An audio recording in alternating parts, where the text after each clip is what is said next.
예, 저희 교회가 세부침례교회 성도님들을 위해 저희 교회 또한 열심히 기도하고 있습니다. 특히 토요일 아침에 7시에는 교회 기도 모임이 있어요. 그때 꼭 우리 김기정 목사님 가정과 또 성도님들 한 분 한 분을 위해 기도하고 있고요.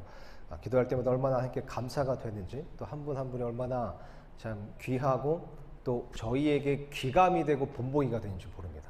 참 이런저런 여러 상황 가운데서도 계속해서 신앙심을 이어가시고 신앙생활을 하시는 모습을 보면서 참 많은 귀감으로 삼고 있습니다.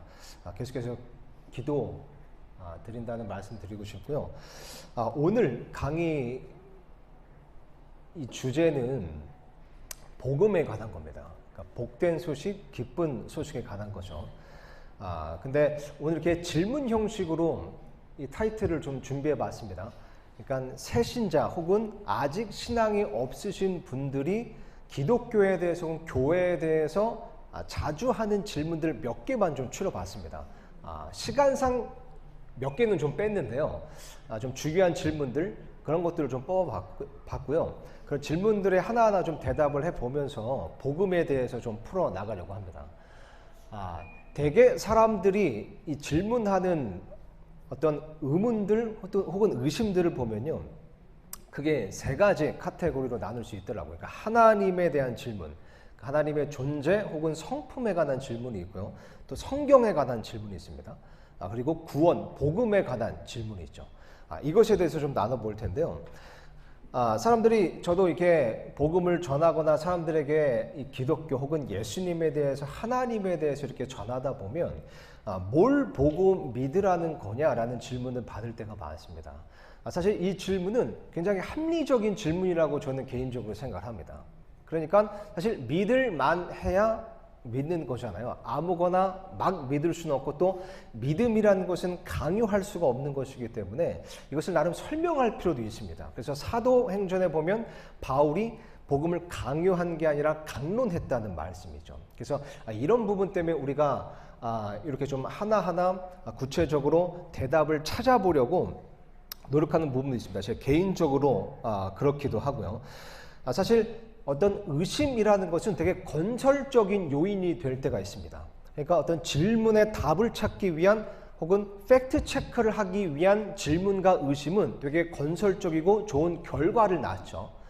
의심을 위한 의심은 좋지는 않지만 질문에 답을 찾기 위한 의심은 좋습니다. 진짜 위험한 것은 무엇이냐면요, 아무 생각도 하지 않는 겁니다.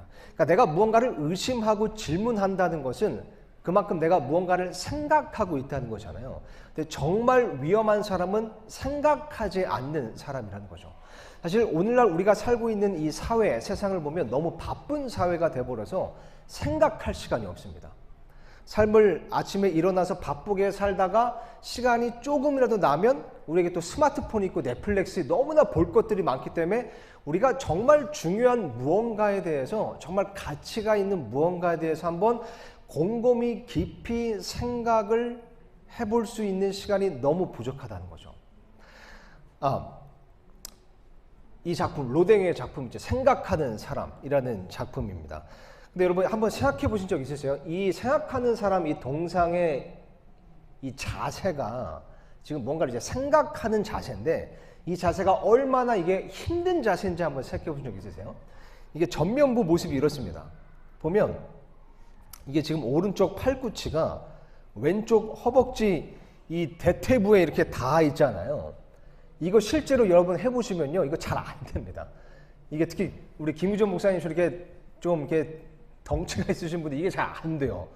그러니까 이게 이 동상이 의미하는 의미 중 하나가 이 생각하는 게 그토록 힘들다는 겁니다. 그죠? 근데 이 생각하는 사람 동상이 원래 이 로댕의 지옥의 문이라는 그래서 이것도 제가 띄워놨네요. 그래서 어떤 이제 뉴스에서는 이 자세는 생각하기 좋은 자세가 아니라 이 변을 잘 볼 수 있는 최적의 자세라고 이렇게 이제 또 기사가 떴습니다. 이거 한번 나중에 시도해 보시고요. 이 동상이 원래 그 지옥의 문이라는 로댕의 작품 위에 그 부분 중 하나였습니다. 근데 이게 유명해지니까 따로 떼서 이제 크게 만든 거죠. 이 지옥의 문은요, 로댕이라는 사람이 단테의 신곡 지옥편 그것을 보고 이제 영감을 받아서 이제 만든 겁니다. 그러니까 지금 이 사람이 무언가를 곰곰이 막 이렇게 막 허리를 막 비틀어 가지고 생각을 하고 있는데, 그러니까 고뇌에 잠긴 거죠. 고뇌를 하고 있는데 지옥의 문으로 들어오는 사람들을 보면서 고뇌를 하고 있는 겁니다. 그래서 이 사람은 로댕 자신을 표현한 거, 혹은 이제 단테를 표현한 거다, 이렇게 이제 해석하고 있는데요. 그러니까 이 사람은 아무 생각이나 하고 있던 것이 아니라, 내가 어디서부터 왔는가? 나는 누구인가? 나는 그러면 어디로 가고 있는가? 이 수많은 사람들은 왜 지금 지옥의 문으로 들어오고 있는가? 이거를 굉장히 깊이 고뇌하면서 생각하고 있는 동상인 겁니다. 생각하는 건 되게 중요합니다. 그래서 이미 이곳에는 복음에 대해서 잘 알고 계신 분도 계실 거예요. 그렇다면 이 말씀을 우리가 또 기억할 필요도 있겠습니다. 베드로전서 말씀 보니까요, 오직 너희 마음속에서 주 하나님을 거룩히 구별하고 너에게 너희 속에 있는 소망의 이유를 묻는 모든 사람에게 온유함과 두려움으로 대답할 것을 항상 예비하라. 도대체 당신은 하나님을 왜 믿습니까? 도대체 예수님이 누군데 그래요? 교회가 도대체 뭐 하는 곳입니까? 뭘 가르치는 곳입니까? 라고 묻는 사람들에게 믿는 사람이라면 대답할 것을 항상 예비하고 있어야 된다는 겁니다. 그래서 제가 이것을 사실 강의하려고 이렇게 준비했던 것은 아니고, 제 스스로 대답할 것을 예비하기 위해서 스스로 공부했던 것을 조금 추려서 여러분과 좀 나누고 싶었습니다. 이런 질문 또 많이 합니다. 하나님을 믿는다는 것은 이성적이지 않습니다. 그러니까 어떤 하나님의 존재에 대해서, 혹은 나는 하나님을 신뢰하고 믿습니다, 이렇게 고백하는 어떤 신앙, 믿음은 이성적이거나 논리적인 게 아니라는 겁니다. 이 세상이 어떻게 생겨났는가, 또 사람이 어디에서 왔는가, 이 부분에 있어서도 하나님이라는 분이 이 모든 것들을 창조하셨다라고 하는 것은 믿음이 필요한 것이고, 이 모든 것들이, 혹은 사람이 원숭이로부터 왔다, 그리고 그 원숭이는 물고기로부터 왔다, 그 물고기는 먼지로부터 왔다 라고 말하는 소위 진화론이라는 것은 이성적이라고 생각하는 겁니다. 그러니까 믿음이라는 것을 생각하면 사람들이 종교적인 것이라고 생각하는 경향이 있다는 거죠. 믿음은 종교적이라고 생각하는 경향이 있습니다. 근데 사실 믿음이라는 것이 그렇게 낯선 것이 아닙니다. 우리도 이것이 신자이든 비신자이든, 그러니까 하나님을 믿는 사람이든 안 믿는 사람이든 무언가를 다 믿고는 있습니다. 그죠? 예를 들면 하나님이 있다고 믿는 사람이 있는 반면에 하나님이 없다고 믿는 사람이 있습니다. 그러니까 하나님이 없다고 믿는 것도 믿음이 필요한 거예요. 그러니까 이 부분에 대해서 오늘 좀 얘기해 볼 텐데, 어쨌든 이 믿음이라는 것이 꼭 종교적인 것만은 아니다라는 것에 마음을 조금 여셨으면 좋겠습니다. 하나님을 믿는다는 것은 이성적이지 않습니다. 이성적이지 않다라는 것에 대해서 이것을 근거로 또 많은 질문이 있는데, 이런 거죠. 예를 들면 하나님을 볼 수 없는데 어떻게 믿습니까? 보이지 않는 것을 어떻게 믿습니까? 근데 이 질문도 사실 그렇게 이성적이진 않습니다. 왜냐하면 우리가 눈에 보이지 않는 많은 것들을 이미 믿고 있거든요. 공기는 눈에 보이지 않지만 믿고 있습니다. 이순신 장군을 우리가 본 적이 없고 사진 한 장도 없는데 누군가 기록했다는 역사책을 근거로 우리는 믿고 있습니다. 그러니까 우리가 눈으로 직접 본 적은 없지만 믿고 있는 것들은 이미 되게 많다는 거죠.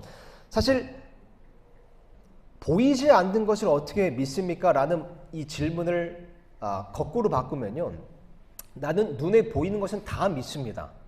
또 이렇게도 볼 수 있거든요. 근데 과연 우리가 정말 우리 눈을 그렇게 신뢰할 수 있을까요? 이거는 아이스 브레이킹으로 착시 테스트 한번 해보겠습니다. 여러분, A, B, A, B 중에 어떤 이 타일이 더 어두운 색 같아 보이세요? A가 더 어두운 색 같아 보이시죠?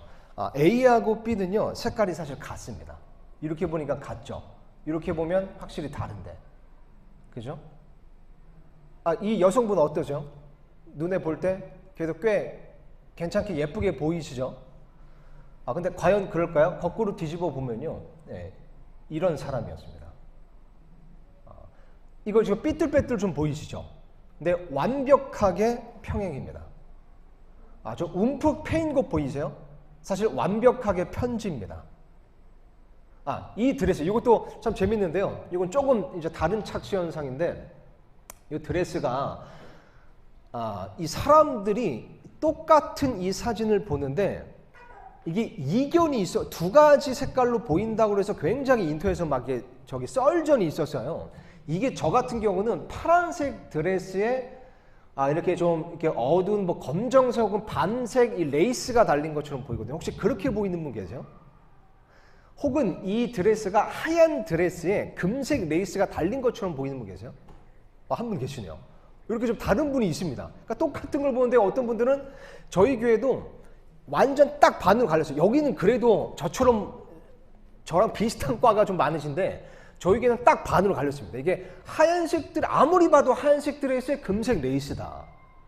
그렇게 보는 분들이 이제 절반이었고, 어떤 분들은 파란색 드레스에 검정색 레이스다.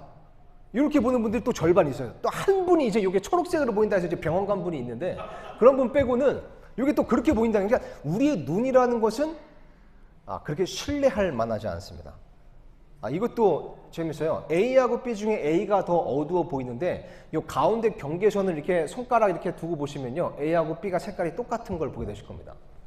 그죠? 눈이란 게 이렇습니다.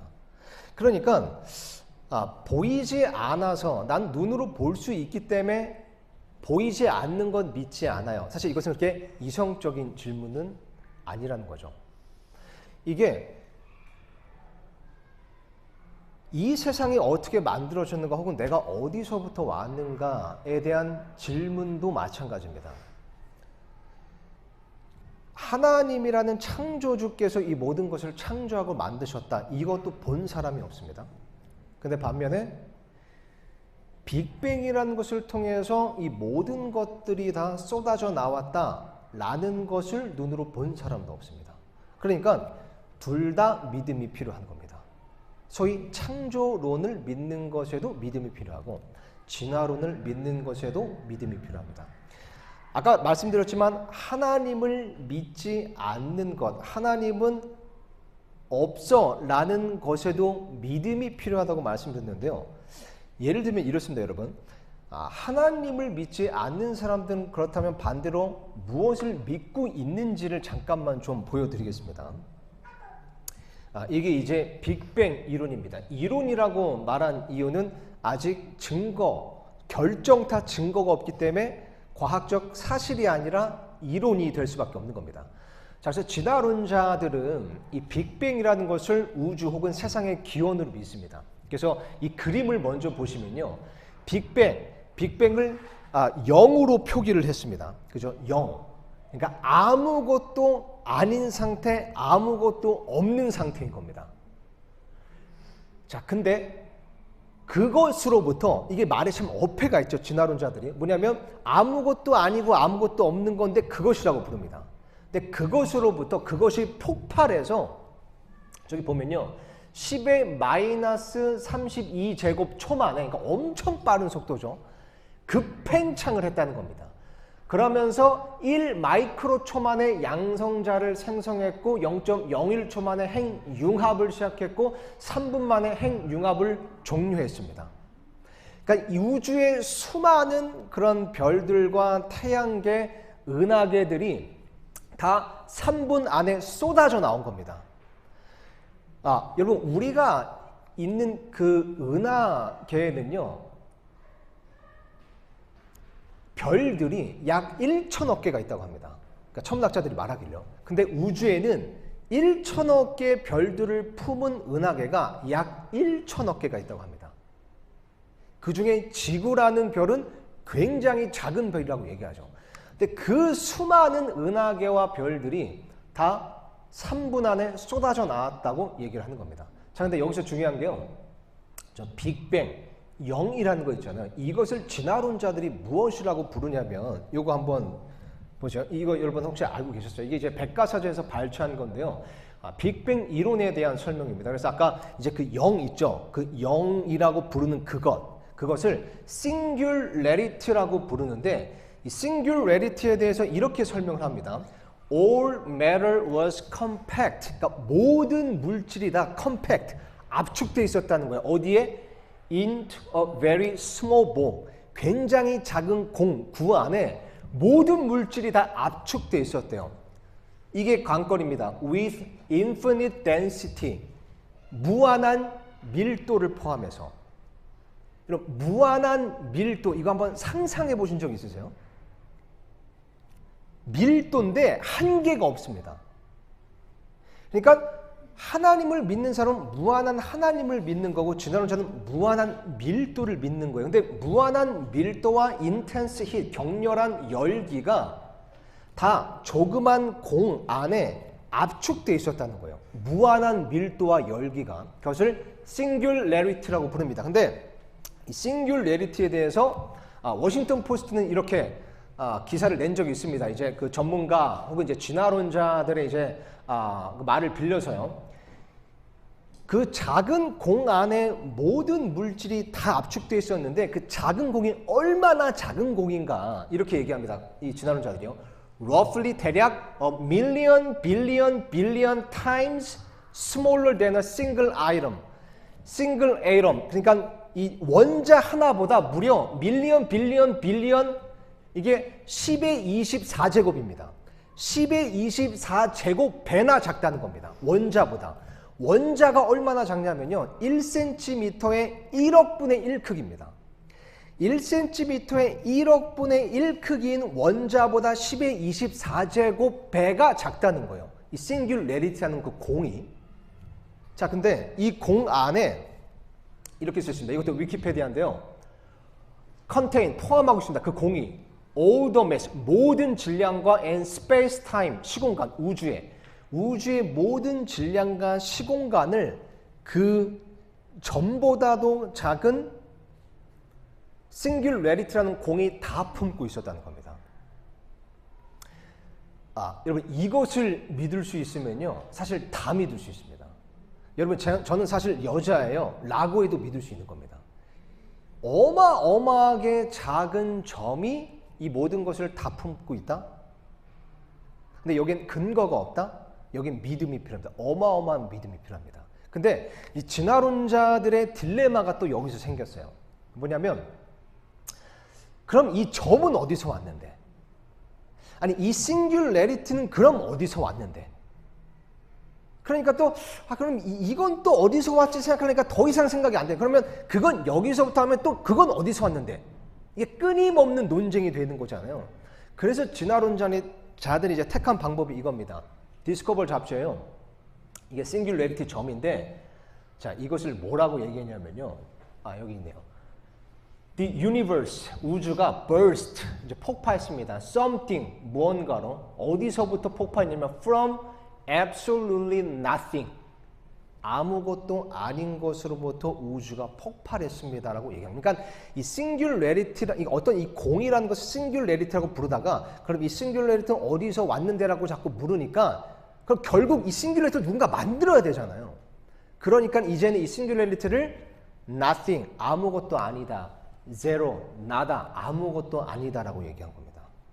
그러니까 이 사람들이 결국 믿는 바는 무엇이냐면 아무것도 아닌 것에서부터 우주가 나왔다고 얘기하는 거예요. 이것은 여러분 과학적으로 증명된 적도 없고 관찰된 적도 없고 발견된 적도 없고 밝혀진 적도 없습니다.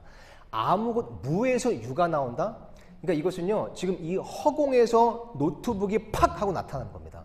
근데 이 허공에는 적어도 이산화탄소, 질소, 산소가 있잖아요. 근데 진짜 아무것도 없는 아무것도 아닌 것에서부터 1천억 개 은하계가 쏟아져 나왔다. 3분 만에.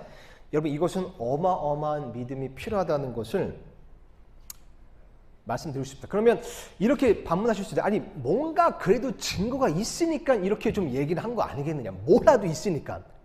그 증거를 딱 하나 됩니다. 진화론자들이. 뭐냐면 중력파예요.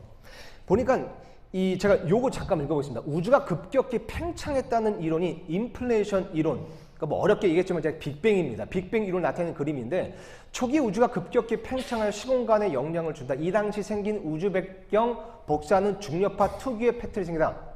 이게 말이 좀 복잡합니다. 저도 뭐 과학을 전공한 게 아니라 복잡한데 그러니까 쉽게 풀면 이런 거예요.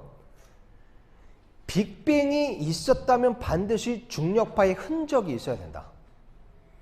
중력파가 빅뱅의 유일한 증거라고 얘기하는 겁니다. 그래서 이거를 2014년도 한 3월에 이 중력파 흔적을 찾았다라고 막 난리가 났었습니다. 막 좋아해가지고 막 이거 뭐 노벨상 받니 많이 막 이런 얘기도 있었는데 10개월 만에 그것을 철회했어요. 여기 이제 써 있죠. 하지만 유럽 우주기구는 미국 하버드 스미스소니언 천체물리센터가 지난해 3월 2014년입니다. 그 근거를 찾았다. 그러니까 빅뱅의 근거가 하나도 없었는데 드디어 찾았다라고 한 거예요. 2014년에. 그 발표한 연구 결과는 사실상 우주먼지 때문에 왜곡된 형태일 뿐이라고 지난해 9월에 지적했다. 이에 대해 미국과 유럽이 공동으로 검증 결과 유럽 측의 지적이 맞다는 사실이 지난달 30일에 밝혀졌다. 그래서 근거 드디어 찾았다 했는데 이거 아니네. 이래서 철회를 한 겁니다. 그래서 이 뉴스에도 이제 나왔어요. YTN 뉴스 제가 좀 발췌해 왔습니다. 우주 탄생의 비밀을 풀어줄 중력파의 흔적을 발견해 전 세계 과학계를 놀라게 했던 국제 공동 연구진이 10개월 만에 연구 결과를 철회했습니다. 우주먼지의 영향을 받은 신호를 중력파의 흔적으로 해석한 것이 그 원인으로 꼽히고 있는데요. 자세한 내용 전문가와 함께 알아보겠습니다. 천문 우주기회 신재현 팀장 전화로 연결되어 있습니다. 팀장님 안녕하십니까? 네, 안녕하십니까. 현재 우주가 탄생의 숨을 보여주는 중요한 단초가 되겠군요. 이제 초기에 우주가 우주는 이론 중에 가장 인정하고 있는 빅뱅 이론이라고 알고 있습니다. 네. 이 빅뱅 이론 중에서 단순히 우주가 대한 통해서 팽창하면서 탄생했다는 것을 넘어서 우주 탄생 초기에 팽창 속도가 아주 급격히 빨랐다고 생각되는 그런 이론이 만들어졌습니다. 이게 우주 팽창이었는데요. 이 팽창 과정에서 강력한 중력파가 되고 있고 이 흔적이 나올 것을 이론적으로는 예견이 되고 있습니다. 그래서 이제 그 흔적을 해석하는 것이죠. 현재 현실적으로 아주 대단히 놀라운 사고였죠. 말씀 주셨지만 지난해 3월 정말 이번 세기 최고의 과학적 성과다. 노벨상을 예측한다. 이런 찬사를 받을 정도로 놀라운 결과였는데 그러니까 말씀을 조합해 보면 중력파의 흔적이라고 했던 신호를 다시 분석해 보니 중력파의 흔적이 확실하다는 증거를 찾지 못했다. 이런 이유로 철회가 된 것이죠. 네. 그래서 중력파 흔적은 없었던 걸로 그렇게 결론이 났고 그러므로 빅뱅의 근거는 여전히 하나도 없습니다. 하나도 없어서 아직 이론이 되는 거예요. 그러니까 빅뱅을 믿든 아니면 하나님의 창조를 믿든 둘 다 믿음이 필요한 건 맞습니다. 어떤 것이 더 합리적인가 이것은 또 개인의 선택과 개인의 사고에 따라 달라질 수도 있을 겁니다. 근데요. 이 과학의 기술이 발달하면 발달할수록 오히려 성경 말씀에 있는 기록이 지지를 받고 또 그것이 사실로 밝혀지는 경우가 굉장히 많습니다. 영상 하나만 더 보겠습니다. 이 미토콘드리아 DNA라는 이제 유전학에 대해서 밝혀낸 사실인데요. 이것도 짧은 영상입니다. 한번 보세요.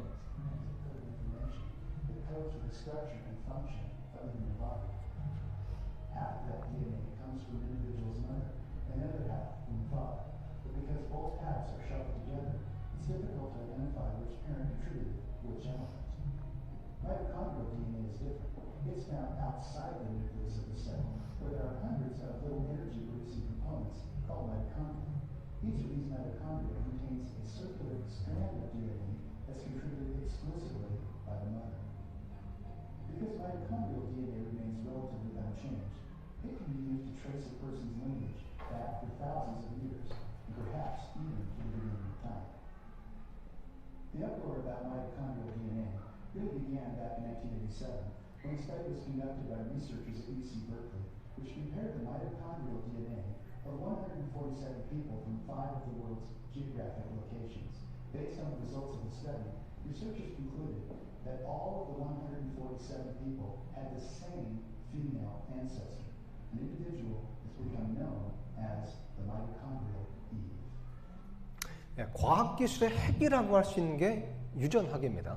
근데 유전학 기술이 발달하면 발달할수록 또 그 기술이 또 그 연구가 발전하면 발전할수록 이 DNA에 대한 분석이 되게 활발해지겠는데요. 그 중에 미토콘드리아라는 DNA를 분석해 보니까 이 여성에게만 있는 DNA가 있는데 그것을 따라가 보니까 결국 모든 여성의 공통 조상 한 명이 있었다는 겁니다.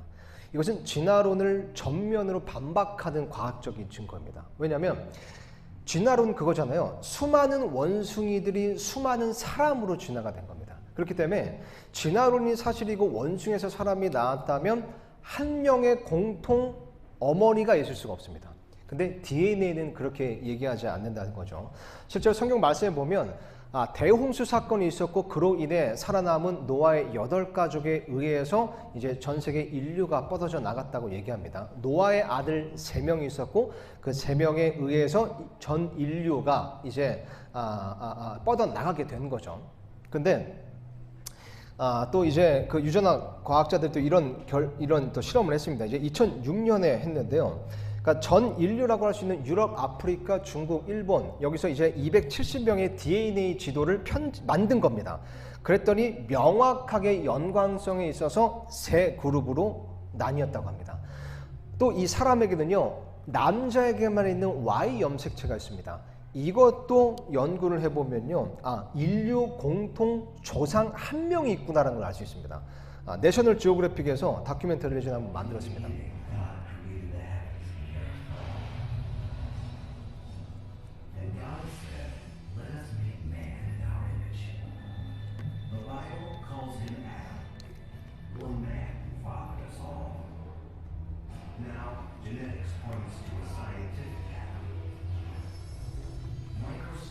Clues in our DNA link every man on Earth back to one man, one common ancestor.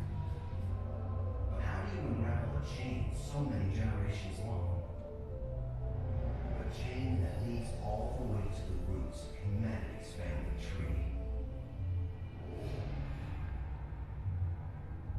I really need a tool kind of time machine to allow me to do that, a genetic time machine.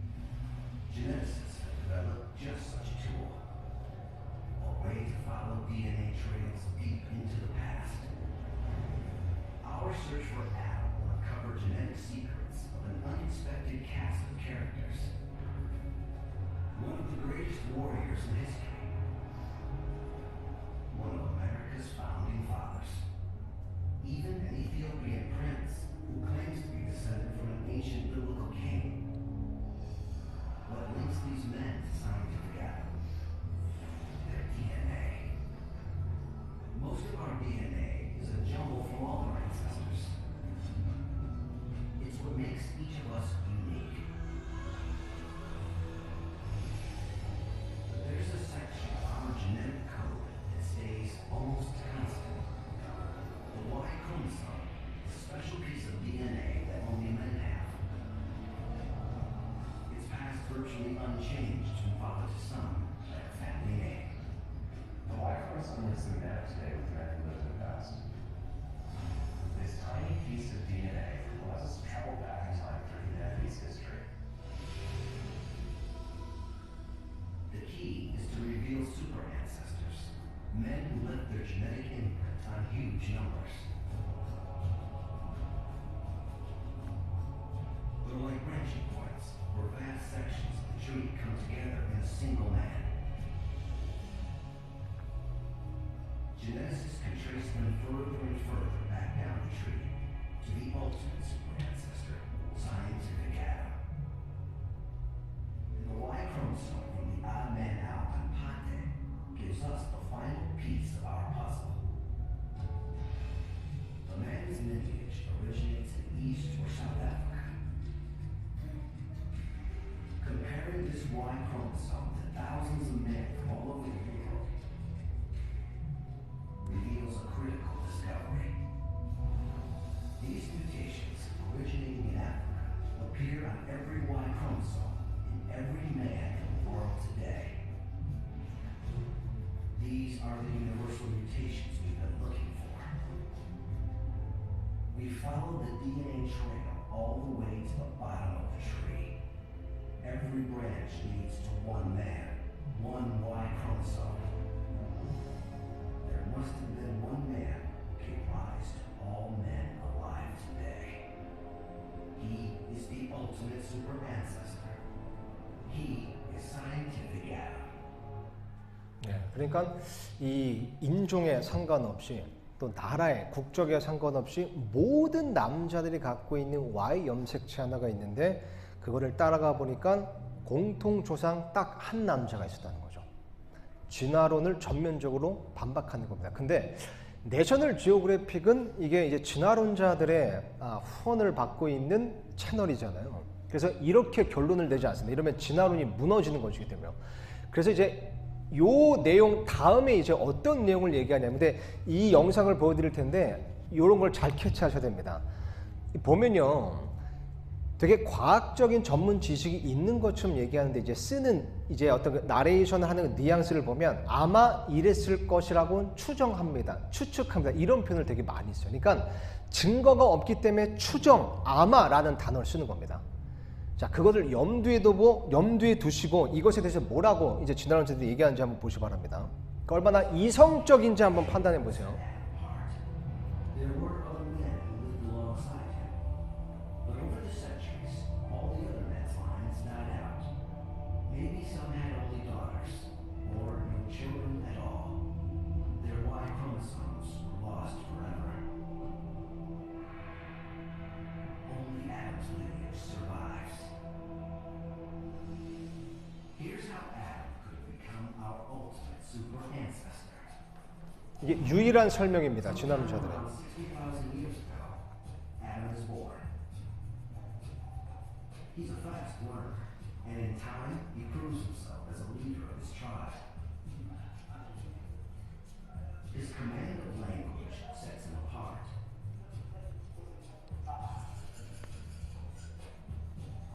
Perhaps he invents new and more lethal weapons, or takes charge of the hunt, devising new strategies.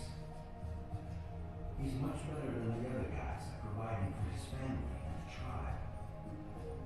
And this makes him popular with the ladies. He has more children than the others. His sons inherit not just his smarts, but of course his Y chromosome. Like Genghis Khan and his sons, Adam's Y chromosome begins to spread through the population, and Adam's intelligence gives his sons the ability to lead Africa and populate the world. 예, 지금 이 영상에서 아프리카 흑인을 쓴 이유는 이제 진화론적 요소 때문에 그런 겁니다. 근데 인종과 상관없이 어쨌든 한 공통 이제 아담이 이제 유전학적으로 있는데 설명하는 게 그거죠. 그러니까 이 아담 말고 되게 많은 남자들이 있었는데 그 남자들 중에 아담만 말빨이 너무 좋은 거예요. 손재주가 너무 좋아요. 너무 잘생겨서 여자들이, 그때 당시 있었던 여자들이 다 아담하고만 결혼한 겁니다. 아담 애만 낳으려고 했어요. 그러다 보니까 자연스럽게 다른 남자들 다 죽어서 아담만 남아서 지금 공통 조상이 된 거다라고 얘기를 하는 겁니다. 이게 얼마나 이성적인지 합리적인지는 여러분께서 한번 판단해 보시기 바랍니다.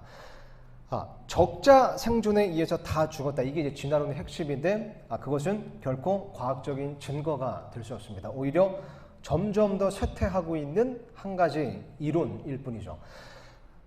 조지 와일드라는 사람이 있습니다. 이 사람은요, 하버드 대학 교수였습니다. 그리고 1967년도에 생리학 의학 분야에서 노벨상을 수상한 생물학자입니다. 진화론의 대부입니다. 근데 이 사람이 그 이제 사이언티픽 아메리칸이라는 되게 이제 유명한 또 잡지가 있어요. 여기서 이제 글을 기고했는데 글 제목이 나는 불가능한 것을 믿는다라는 타이틀입니다.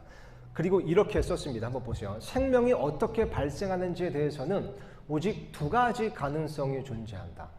그죠? 그러니까 이 세상이 어떻게 생겨났는지 또 사람이 어디서 왔는지 두 가지밖에, 제3의 가설은 없습니다. 그러니까 러시아 천문학자도 이렇게 말한 적이 있어요. 하나님이 있거나 없거나 둘 중 하나이다. 그래서 이 사람도 얘기하는 거죠. 오직 두 가지 가능성이 존재한다. 한 가지 가능성은 자발적인 발생, 곧 진화이고, 다른 하나는 하나님의 초자연적인 행위, 창조이다. 셋째 가능성은 없다. 그런데 자발적인 발생론, 즉 진화론은 이미 120년 전에 파스테르와 다른 과학자들에 의해 거짓으로 탄로가 났고, 그래서 불신임을 받았다. 이로써 우리에겐 한 가지 논리적인 귀결입니다. 즉 하나님의 초자연적인 행위로 생명이 발생했다는 결론만 남게 되었다. 그러니까 진화론이 너무 논리적이지 않고 이성적이지 않는 거짓임이 탄로가 나서 나머지 하나, 그러니까 창조주가 창조했다는 결과밖에 안 남았다는 거예요. 근데 그러나 나는 철학적 관점에서, 과학적 관점이 아닙니다. 철학적 관점에서 이러한 결론을 수용하지 않을 것이다. 왜냐하면 나는 하나님을 믿지 않기로 작정했기 때문이다. 그러므로 나는 내가 아는 것을 과학적으로 설명하는 것이 불가능한 것을 믿기로 작정을 했다. 이게 핵심입니다. 그러니까 진화론의 대부 노벨상까지 수학한 받은 이 과학자조차도 진화론은 과학적 사실이 아니며 다만 나는 그것을 믿기로 작정을 했다는 겁니다. 심지어 표현하기를 불가능한 것을 믿기로 작정을 했다라고 얘기한 겁니다. 하나님의 존재를 믿는 것만 믿음이 아닙니다. 하나님께서 세상을 만드셨다고 큰 믿음이 필요한 거잖아. 이 진화론을 믿는 것에도요, 불가능한 것을 믿어야 하는 어마어마한 믿음이 필요합니다. 이 영상 하나만 더 보여드릴게요. 짧은 영상인데요. 그러면 이 사람들이 믿는 불가능한 것이란 무엇인가? 과학자들이 말하는 한 가지가 더 있습니다. 이거 한번 보세요. 이것도 내셔널 지오그래픽에서 만든 겁니다. Around 2 billion years ago, when nothing lived on Earth except microbes, we think one microbe ingested another. 미생물은 생물이 아닌 거죠. Nothing particularly remarkable happened all the time. But this time, the microbe was engulfed but not digested. It actually survived in the host and became a part of it. This remarkable microbe had a superpower. It generated energy using oxygen.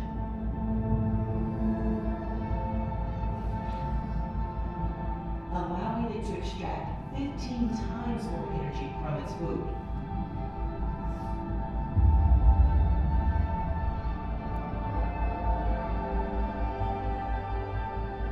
This is a moment when life as we know it really began. 생명체의 기원에 대해서 설명하는 겁니다. The microbe that survived led to what we now call mitochondria. It lived on in its host, and together they started a new life form. A big, complex cell that could connect with other cells to make big creatures. All of them using oxygen to break down their food. Mitochondria inhabit every single cell of every complex life form on this planet. That means they power everything from flies to trees to cheetahs and us.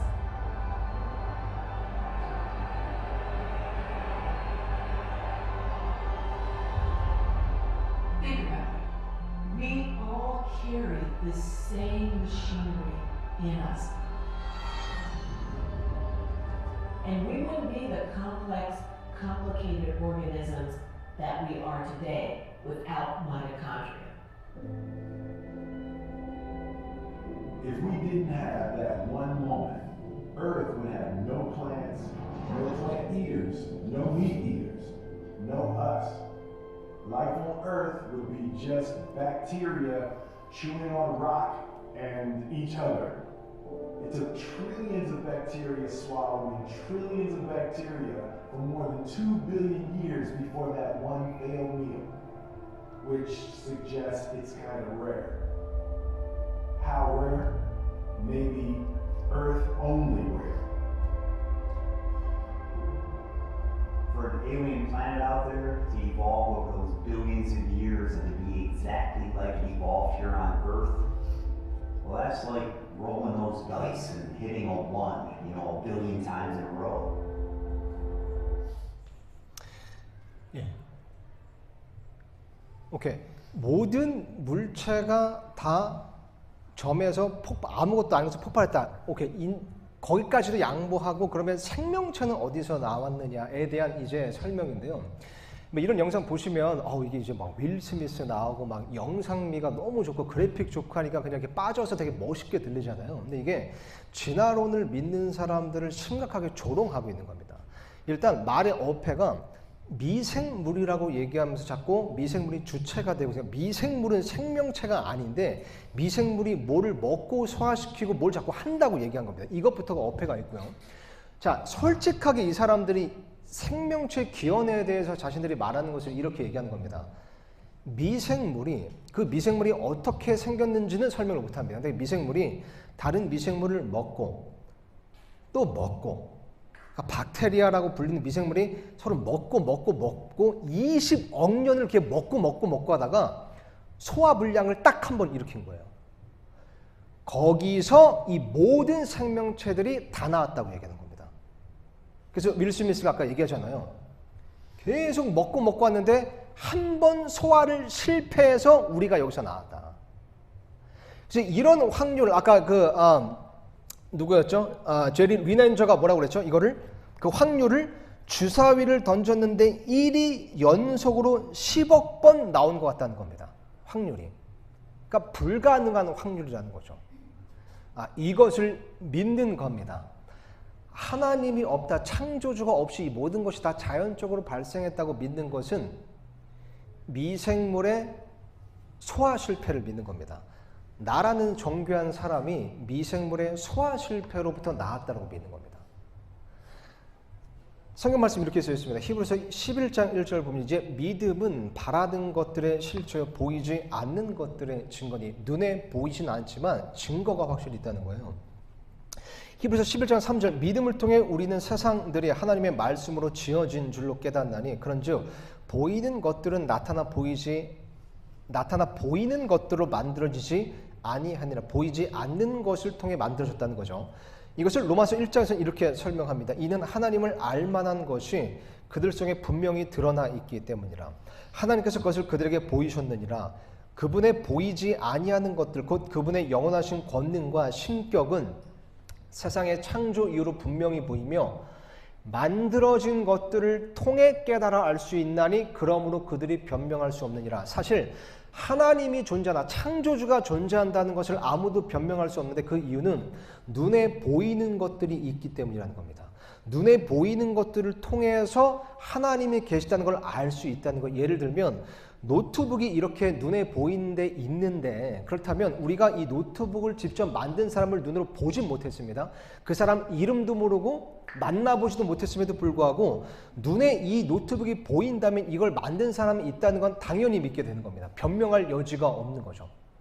모든 생명체는요, 과학자들이 생물학자들이 말하기를 다 구조와 질서와 설계가 있다고 말합니다. 그러니까 디자인이 있다는 거예요. 여러분, 무언가의 디자인이 있다는 것은 디자이너가 있다는 겁니다. 심지어 박테리아의 편목, 박테리아의 털 하나도 보면요, 지금 공기계학자들이 재현할 수 없는 모터를 가지고 있습니다. 지금도 그것을 설계할 수 없습니다. 인간이 굉장히 정교한 모터를 달고 있다고 해요. 박테리아 편모도. 그러니까 디자인이 되어 있고 설계가 되어 있으면 반드시 설계자가 있고 디자이너가 있는 겁니다. 그래서 사실 1800년대 찰스 다윈이 진화론이라는 것을 딱 이야기하기 전에는 모든 사람들이 다 하나의 생각만 있었습니다. 이 모든 것들이 존재하는 거 보니까 이것들을 만든 창조주가 있구나. 1800년도에 찰스 다윈이 진화론이라는 것을 얘기하면서 이게 이제 제2의 가설이 생긴 거예요. 근데 찰스 다윈조차도 나중에 그의 책에 뭐라고 썼냐면, 근데 인간의 눈만큼은 너무 정교해서 진화된 것이 불가능해 보인다라고 밝혔습니다. 그러니까 찰스 다윈이 진화론의 창시자인데 진화론의 창시자조차도 나중에 자신의 이론을 부정한 겁니다.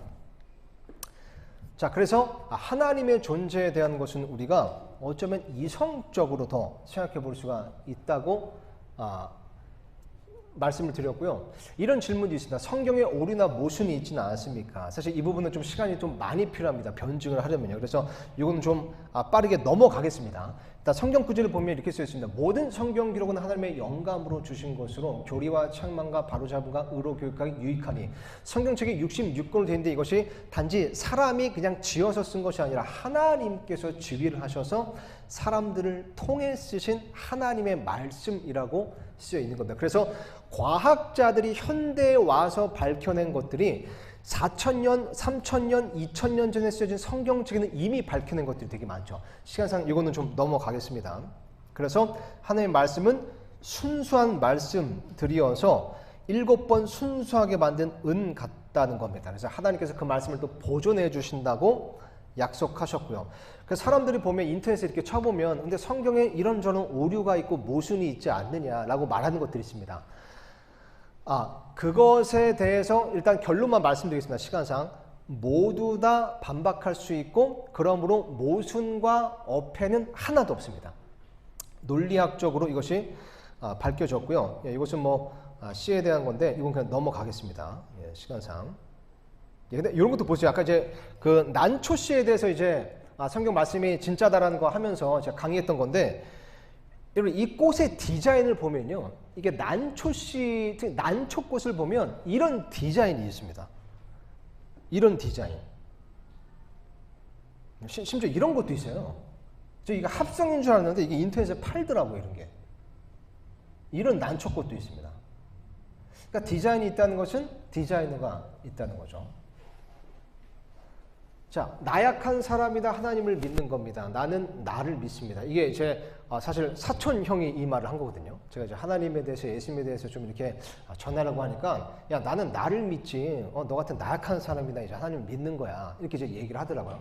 사실 보면 이 형이 그렇게 또 말할 만도 한 게 세상적으로 되게 성공한 사람이에요. 스펙이 좋아요. 그러니까 야 나는 지금까지 나를 믿어서 이렇게 성공했어. 사실 진짜 그렇습니다, 여러분. 나 자신의 능력만 믿고도 이 세상에서 성공할 수 있습니다.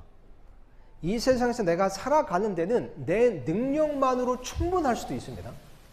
근데요, 인간이 통제할 수 없는 부분이 분명히 있습니다. 예를 들면 인간의 죽음, 혹은 성경에서 말하는 죽음 뒤에 심판이 있다는 것. 이것은 우리 능력으로 어떻게 통제가 안 되는 거예요. 내가 내 삶은 내 능력으로 통제할 수 있을 수도 있겠지만 내가 진짜 뛰어난 사람이라면 내 죽음과 죽음 뒤에 있는 나의 궁극적인 운명은 우리가 통제하지 못합니다. 성경은요 이렇게 얘기하고 있습니다. 한 번 죽는 것은 사람들에게 정해진 것인데 이것 뒤에 심판이 있다는 겁니다. 여러분 만약 진짜 많이 양보해도 50대 50 확률로 진화론이 비과학적인 것으로서 거짓이고 그래서 창조주 하나님께서 이 세상을 만드신 것이라면 성경에서 하나님께서 말씀하시기를 사람이 죽은 뒤에 심판이 있도록 창조하셨다고 말씀하십니다. 하나님께서 사람을 영혼 육으로 만드셨어요. 또 성경 말씀에 보면 사람의 몸을 흙으로 만드셨다고 쓰여있죠. 최근에 밝혀진 과학적 사실은 그래서 사람의 몸을 이루는 원소들과 흙이 이루는 원소들이 똑같이 일치한다고 합니다. 그래서 누가 죽으면 흙에 묻고 흙으로 돌아갔습니다 라고 우리가 얘기를 하는 거죠. 자, 근데 영혼은 죽지 않기 때문에 몸이 죽은 뒤에 심판을 받게 됩니다. 성경에서 말하는 죽음이라는 것은 분리를 의미합니다. 몸에서 혼이 분리되는 것도 죽음이고요. 또 하나님으로부터 분리되는 것도 죽음이라고 얘기합니다. 자, 그래서 이런 말씀이 있는데 전도서 11장 9절에는 오 청년이여 너의 젊은 때를 기뻐하라. 너의 젊은 시절에 너의 마음이 너를 기쁘게 하고 너 마음이 원하는 길들을 걸으며 너의 눈이 보는 대로 걸으라. 그러나 이 모든 일들로 인하여 하나님께서 너를 심판자리로 데려가실 줄을 너는 알라. 이 세상에서 마음대로 살아도 되는데 그 이후에 심판이 있다는 걸 알라고 말씀하시는 겁니다. 자, 그러면 이렇게 물을 수도 있습니다. 저는 지옥에 갈 만큼 악하지 않은데요. 이 질문이 이제 왜 생겨났냐면요. 성경에 이제 그렇게 쓰여 있거든요. 하나님께서는 사람을 당연히 지옥 가게 만드시지 않았습니다. 지옥이라는 것은 성경에 보면 타락한 천사들, 반역한 천사들을 위해 만드신 곳이라고 쓰여 있어요. 그러니까 사람을 위해 만드신 곳이 아닙니다. 애초에 사람을 만드실 때는 죄가 없게 선하게 만드셨는데 사람이 불순종을 해서 죄가 들어오게 한 겁니다. 자, 그래서 성경 말씀에 죄가 있으면 지옥에 갈 수밖에 없는 운명을 갖게 됐다고 쓰여 있습니다. 근데 우리가 물을 수 있죠. 근데 나는 지옥에 갈 만큼 악하지 않다. 이게 인간의 기준을 보면 정말 그럴 수 있습니다. 어떤 사람은 진짜 악한 사람에 있는 반면에 어떤 사람은 꽤 선한 사람이 있거든요. 근데 선과 악의 기준은 하나님께서 정하시는 겁니다. 그리고 지옥에 가는 조건에 대해서는 죄가 하나라도 있으면 지옥에 간다고 쓰였습니다. 요한일서 3장 4절에 보면 이렇게 쓰여 있습니다. 누구든지 죄를 범하는 자는 율법도 범하나니 죄는 율법을 범하는 것이니까 하나님의 법을 범하는 게 죄를 범한다고 쓰여 있습니다. 그러니까 여기 이제 죄를 범한다라는 표현이 있는 거 보면 이게 어떤 의지가 있는 행동인 거예요. 그래서 성경 말씀을 보면 어떤 의지가 없고 스스로 선택할 수 없는 좀 분별이 없는 그런 어린 아이들이나 아니면 어떤 그런 지적 장애가 있는 사람들은 지옥에 가지 않습니다. 의지적으로 한 것이 아니니까요. 근데 의지적으로 죄를 범한 자는 율법을 범하는 거고 율법을 범하면 죄가 있다고 쓰였습니다. 게다가 야고보서 2장 10절에 보니까요. 누구든지 온 율법을 지키다가 한 조목이라도 어기면 모든 것에서 유죄가 된다고 쓰였습니다. 은행 강도가 은행을 몇 번 털어야 은행 강도가 되는 거죠? 한 번만 털면 됩니다. 100개의 사슬, 고리가 있는데 하나만 끊어져도 사슬 전체가 끊어진 것으로 보는 겁니다. 그러니까 하나님의 법 하나만 어겨도 모든 율법을 어긴 것이라고 하나님께서 여기신다는 거예요. 근데 이 죄에 대해서 야고보서 4장 17절에 이렇게 쓰여 있습니다. 그러므로 선을 행할 줄 알고도 행하지 아니하는 자에게는 곧 그에게는 그것이 죄가 되느냐. 악을 행하는 것만 죄가 아니라 선을 행하지 않는 것도 죄라고 얘기하고 있습니다. 예레미야 2장 22절 보니까요. 너가 천연소다로 너의 몸을 씻고 많은 비누를 쓸지라도 너의 불법이 여전히 내 앞에 표시되어 있느니라. 주 하나님이 말하노라. 그래서 나에게 죄가 있는 건 알겠는데 그 죄를 씻을 수 있는 방법이 없다는 겁니다. 사람은 자기의 죄를 씻을 수 있는 방법이 없습니다. 자, 그리고 요한일서 5장 17절에 보면요. 모든 불의가 죄라고 쓰였습니다. 근데 이 불의에 대해서 성경은 또 뭐라고 얘기하냐면요. 불의한 자가 하나님의 왕국을 상속받지 못할 줄을 너희가 알지 못하느냐. 속지 말라. 음행하는 자나 우상 숭배자나 간음하는 자나 여성화된 남자나 남자 더불어 자신을 욕되게 하는 남자나 도둑질하는 자나 탐욕을 부리는 자나 술 취하는 자나 욕하는 자나 착취하는 자들은 하나님의 왕국을 상속받지 못하라. 불의, 하나님께서 말씀하시는 불의는 심지어 탐욕도 포함이 됩니다. 욕심 부리는 거예요. 또 욕하는 자, 저도 운전하다가 욕 진짜 많이 합니다. 근데 이 모든 것이 다 하나님께서는 불이라고 말씀하시는 거예요. 그리고 요한계시록 21장 8절 보면 그러나 두려워하는 자들과 믿지 않는 자들과 가증한 자들과 살인자들과 음행을 일삼는 자들과 마법사들과 우상숭배자들과 모든 거짓말쟁이들은 불과 유황 타는 호수에서 자기 몫을 받으리니 이것은 둘째 사망이니라. 둘째 사망은 곧 지옥을 얘기하는 겁니다. 쉽게 얘기하면 하나님으로부터 영원한 분리이기 때문이죠. 근데 누가 지옥에 갔느냐? 믿지 않는 자들도 가고요. 거짓말쟁이들, 근데 이게 영어로 이제 라이어입니다. 그러니까 거짓말을 한 번이라도 한 사람이면 다 지옥 간다는 거예요. 그래서 로마서 3장 23절에 모든 사람이 죄를 지어 하나님의 영광에 이르지 못하게 됐다고 쓰여 있는 겁니다.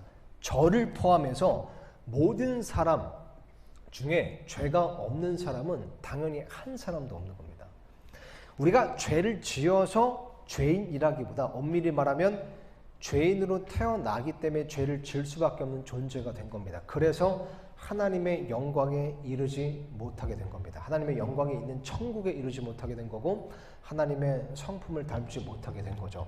자, 그러면 이렇게 질문할 수 있습니다. 이제 거의 다 끝났습니다. 사랑의 하나님이 왜 사람들을 그러면 지옥에 보내십니까? 버스 광고 반기련이라는 곳이 있습니다. 반기독교 시민운동연합인데요. 여기서 이런 버스 광고를 낸 적이 있어요. 아인슈타인이 한 말입니다. 나는 자신의 창조물을 심판한다는 신을 상상할 수가 없다. 사실 아인슈타인은 무신론자는 아니었습니다. 근데 요걸 이제 그냥 이렇게 요것만 딱 그냥 빼다가 이렇게 이제 이용을 한 거죠.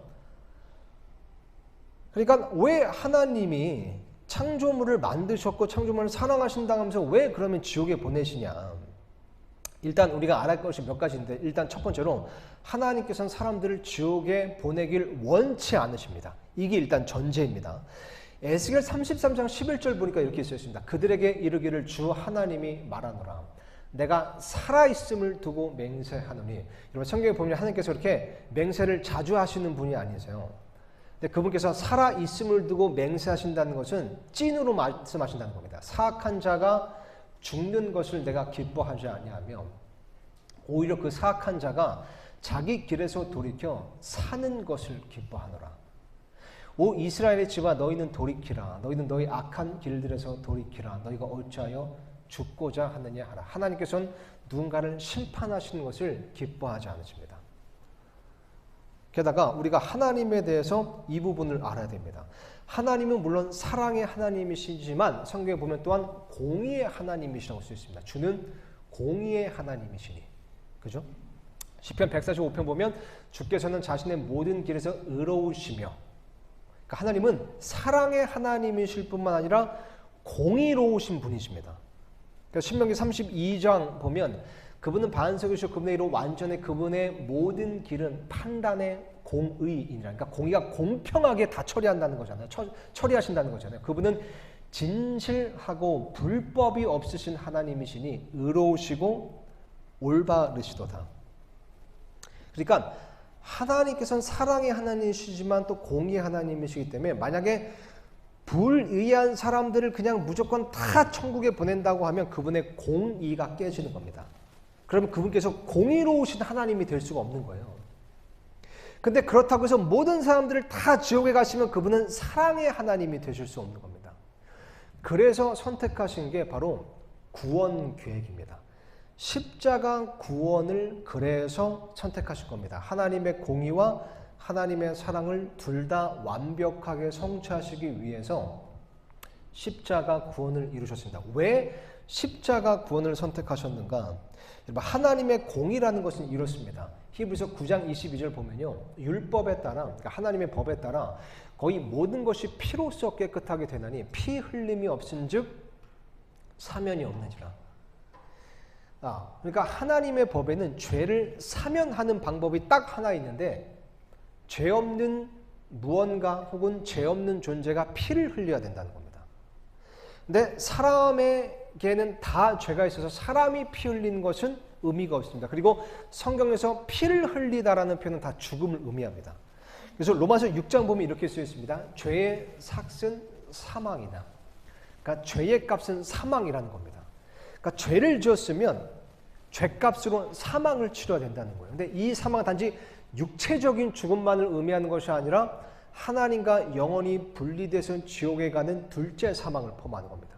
그러니까 모든 사람이 죄를 지어 하나님의 영광에 이르지 못하고 다 사망이라는, 더 나아가 둘째 사망이라는 죄값을 치러야만 하는데 하나님께서는 또한 사랑의 하나님이시기 때문에 그 공의를 하나님께서 충족시켜 주시겠다고 계획을 하신 겁니다. 그래서 이렇게 하셨어요. 로마서 5장 8절을 보니까 우리가 아직 죄인이었을 때, 죄가 있었을 때 그리스도 예수님을 의미합니다. 하나님의 아들이자 아들 하나님이시죠. 그리고 성경 말씀에 보면 그 아들 하나님이신 예수님께서 이 세상의 창조주라고 밝히고 있습니다. 그 창조주 하나님이신 예수님께서 우리를 위해 죽으심으로 하나님께서 우리를 향한 자신의 사랑을 당당히 제시하시느니라. 이게 중요합니다. 그리스도께서 죽으심으로, 왜냐하면 공의 때문이죠. 하나님의 공의. 근데 우리를 위해 죽으신 겁니다. 하나님의 사랑 때문인 거죠. 그러니까 예수님께서 우리를 위해 우리를 대신해 죽으심으로써 쉽게 말해 우리의 죄값을 우리가 치러야 되는데 하나님께서 그 창조주 예수님께서 그 죄값을 대신 치러주신 겁니다. 그럼으로써 우리를 향한 사랑도 성취하셨고 하나님의 공의도 성취하신 거죠. 로마서 3장 23절에 이렇게 써 있습니다. 모든 사람이 죄를 지어 하나님의 영광에 이르지 못하더니 그리스도 예수님 안에 있는 구속을 통해 하나님의 은혜로 값없이 의롭게 되었느니라. 구속, 구원, 그리고 속죄를 의미합니다. 속죄, 죄를 속량하는 것, 죄를 씻는 것을 의미합니다. 이사야서 말씀 보면 예수님에 대한 이런 예언이 있었습니다. 하나님께서 그에게 세상의 모든 불법을 담당시키셨도다. 그러니까 예수님께서 십자가에 달리실 때 이 세상의 모든 죄를 다 짊어지신 겁니다. 세상 죄라는 것은 우리의 과거의 죄, 현재의 죄, 또 앞으로 지을 수 있는 모든 죄를 포함합니다. 그러니까 예수님께서 십자가 달리실 때 세상의 모든 죄, 여기 죄에는 이일이라는 사람의 과거, 현재, 미래의 죄도 포함되어 있습니다. 이 모든 죄를 다 짊어지시고 십자가에 달리시는 거예요. 그리고 피 흘림이 없은 즉 사면이 없기 때문에 죄 없는 예수님께서 피를 흘리셔서 그 피로 가져가셨던 모든 죄를 다 속죄하신 겁니다. 씻으시고 제거하신 거죠. 그래서 침례 요한이 예수님을 보자마자 이렇게 증언했습니다. 보라, 세상 죄를 제거하는 하나님의 어린 양이로다. 왜 어린 양이라는 표현을 썼냐면 이 구약 시대, 그러니까 예수님께서 오시기 전에 하나님을 믿는 사람들은 예수님의 예표로서 죄 없는 어린 양을 잡아서 피를 흘려서 자신의 죄를 속죄하는 그런 의식을 치렀거든요. 진짜 속죄되는 건 아니지만 그렇게 예표로서 한 겁니다. 모형으로서. 근데 진짜 하나님의 어린 양으로서 예수님께서 세상 죄를 모두 다 제거하신 겁니다. 창조주께서 우리를 대신해 또 우리를 위해 죽으심으로써요. 그리고 아들 하나님이시기 때문에 3일 만에 부활하셨죠. 그래서 에베소서 2장 8절 9절 이렇게 쓰여 있습니다. 너희가 믿음을 통해 은혜로 구원을 받았나니 그것은 너희 자신에게서 난 것이 아니요 하나님의 선물이니라. 행위에서 난 것이 아니니 이것은 아무도 자랑하지 못하게 하려 함이라. 그러니까 구원이라는 것은 우리가 행위로서 받는 것이 아니라는 겁니다. 내가 열심히 착한 일을 하고 종교 생활을 열심히 하고 혹은 회개 기도를 열심히 하고 혹은 교회를 열심히 다니고 이렇게 해서 받는 것이 구원이 아니라는 거예요. 물론 착한 일하는 거 좋습니다. 선을 행하는 거 좋습니다. 근데 그것이 구원을 주지 않습니다. 오직 예수님께서 나의 모든 죄를 다 제거하셨다는 것을 믿음을 통해 구원을 받는 겁니다. 그래서 하나님의 선물이라고 표현하고 있죠. 행위에서 난 것이 아니라고 쓰여있고 그래서 값없이 의롭게 되었다고 쓰여있습니다. 그러니까 구원이라는 것은 값이 싸서 값을 매길 수 없는 것이 아니라 값없이 주어지는 것이 아니라 값을 매길 수 없는 것이기 때문에 값없이 주어지는 겁니다. 이게 다른 모든 종교들과 기독교의 유일한 가장 큰 차이입니다. 다른 모든 종교들은 천주교를 포함해서 다 자신의 행위로서 의롭게 되는 거예요. 불교 마찬가지, 시크교 마찬가지, 힌두교 마찬가지, 천주교 마찬가지입니다. 모든 종교가 내가 무언가를 행함으로써 의롭게 되고 구원을 받는 겁니다. 기독교만 다릅니다. 기독교는 행위에서 난 것이 아니라 오직 예수님께서 모든 것을 다 이루어 주시고 모든 죄를 다 제거해 주셨다는 것을 믿음으로써 구원을 받는 겁니다. 그래서 유일하게 구원을 선물이라고 표현하는 것은 성경밖에 없습니다. 호세아서 2장 말씀 보면 이렇게 써 있습니다. 또 내가 영원토록 너를 나와 정혼하게 하리니 구원받은 사람을 하나님께서 신부라고 표현을 하세요. 그래서 이제 정혼이라는 표현을 쓰신 겁니다. 참으로 내가 의와 판단의 공의와 인자함과 긍휼로 너를 나와 정혼하게 하며 신실함으로 너를 나와 정혼하게 하리니 너가 주를 알리라. 그러니까 너를 구원하는데 의와 판단의 공의로 구원을 하시고 더불어 인자함과 긍휼로 구원을 하신 겁니다. 그러니까 하나님의 공의도 이루셨고 하나님의 사랑도 이루신 겁니다. 자, 이제 마지막 구절입니다. 요한복음 16장 말씀 보면 이렇게 쓰여 있습니다. 그분께서 오셔서 죄에 대하여 의에 대하여 심판에 대하여 세상을 꾸짖으시리라. 죄에 대하여라 함은 그들이 나를 믿지 아니하기 때문이요. 사실 하나님의 눈에 볼 때 세상의 죄라는 것은 딱 하나밖에 남지 않았습니다. 왜냐하면 다른 죄는 이미 그분께서 해결하시고 용서하시고 제거하셨거든요. 십자가에서 대신 죽으심으로써. 근데 이제 딱 하나 지옥 가는 죄가 남았습니다. 믿지 않는 죄가 남은 겁니다. 믿지 않는 죄. 믿음으로 이 복음을, 기쁜 소식을 받아들이면 구원을 얻을 것이라고 말씀하셨습니다. 근데 믿지 아니하면 그렇지 못하게 되는 겁니다. 믿지 아니한다는 표현을 보니까 이것은 능동적인 부인을 얘기하는 겁니다. 거부, 부정을 얘기하는 거죠. 그러니까 하나님을 의도적으로 부인하는 것, 예수님을 의도적으로 부인하는 것. 사실 이런 것들이 좀 어마어마한 사실이라 믿기 힘들 수가 있습니다. 잘 안 믿어질 수 있습니다. 성경 말씀 보면 로마서 말씀에 이렇게 쓰여 있습니다. 믿음은 들음에서 오고 들음은 하나님의 말씀에서 오느니라. 그래서 하나님의 말씀을 계속해서 읽다 보면 믿음이 생기는 경우가 분명히 또 있습니다. 게다가 성경에서 믿지 않는 케이스에 대해서 한 가지를 하나님께서 말씀하시는데 그 이유는 우리의 마음이 단단하기 때문이라고 말씀하십니다. 이걸 꼭 우리가 잘못했다고 말씀하시다기보다 여러 가지 요인으로 우리의 마음이 단단해질 수가 있어요. 예를 들면 어려서부터 계속해서 진화론이라는 것을 배웠기 때문에 세뇌가 된 겁니다. 그럼 생각이, 사고가 단단해지게 되죠. 그럼 믿기도 힘들게 되는 겁니다. 하나님의 존재에 대해서. 혹은 내 마음에 어떤 부정적인 생각이 있거나 어떤 상처가 있거나 이렇게 있을 때 이것이 또한 마음을 단단하게 만들어서 믿기도 어렵게 만드는 경우가 있죠. 그렇기 때문에 우리의 마음을 여는 것도 참 중요합니다. 그래서 예수님께서 하나님의 말씀에 대해서 말씀하실 때 씨 뿌리는 자의 비유를 말씀하셔서 이 마음밭이 부드러워야 믿음이 생기고 하나님의 말씀이 심길 수 있다고 말씀하시거든요. 그래서 오늘 사실 하나님의 말씀도 보여드렸지만 처음에 왜 진화론이라는 것이 절대적이지가 않은지, 하나님께서 존재하실 만한 가능성이 합리적으로 충분히 있다는 것을 말씀드린 이유가 단지 뭐 지식을 자랑하고 설득하려는 것이 아니라 마음을 조금 여셨으면 하는 겁니다. 정말 과학적으로, 이성적으로, 논리적으로 하나님이란 디자이너가, 창조주가 있을 수 있구나. 그리고 기독교에서 가르치는 걸 보니까 막 교회 가서 뭐 돈 내십시오 이런 게 아니라 이거를 가장 중요한 진리로서 선포하는 것보다 이 선물을 받으셔야 합니다. 이 기쁜 소식을 받으셔야 합니다. 하나님께서 우리가 구원받을 수 있는 방법을 다 마련해 주셨습니다. 믿고 받으시면 됩니다.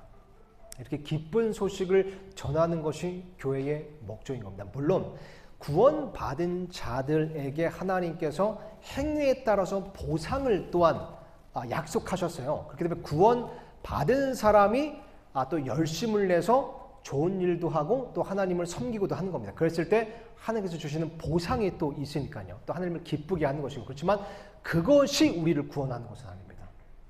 구원은 예수님께서 하신 것이고 그것을 우리는 믿기만 하면 되는 겁니다. 그래서 마음의 문을 조금 여시고 이 기쁜 소식을 속히 아직 받아들이시지 않은 분들이 있다면 받아들이셨으면 좋겠습니다. 제가 짧게 기도하고 마치겠습니다. 하나님 감사합니다.